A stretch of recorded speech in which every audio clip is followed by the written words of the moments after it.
৩২টি বাচ্চাসহ লোকালয়ের একটি পুকুর পাড়ে কুঁড়েঘরের নিচে দেশের সবচেয়ে বিষধর সাপ রাসেল ভাইপারের দেখা মিলেছে সদর উপজেলার বালিয়াডাঙ্গা ইউনিয়নের বালুগ্রাম এলাকার মুক্তার হোসেন চৌকিদারের পুকুরে এ বিষধর সাপের দেখা মেলে। Advertisement powered by ডুবভার্স।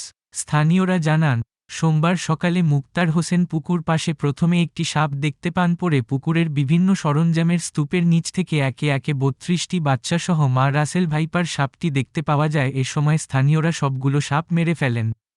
পুকুর মালিক মুক্তার হোসেন বলেন, গত ৮ বছর ধরে এই পুকুরে মাছ চাষ করি, এর আগে এই জাতের সাপ দেখতে পাইনি। আমাদের নিরাপত্তার কথা ভেবে এলাকাবাসীর সহযোগিতায় সাপগুলো মেরে ফেলা হয়েছে। এরপর গর্ত করে সেই মরা সাপগুলো পুঁতে ফেলা হয়েছে। স্থানীয় বাসিন্দা আবু সাইদ বলেন, প্রায় ৩ মাস আগে রাতের বেলা এই এলাকায় আমবাগান দিয়ে চলাচলের সময় একজনকে সাপে কামড় দেয়। পরে রাজশাহী মেডিকেল কলেজ হাসপাতালে নিয়ে যাওয়ার পর সে মারা যায়।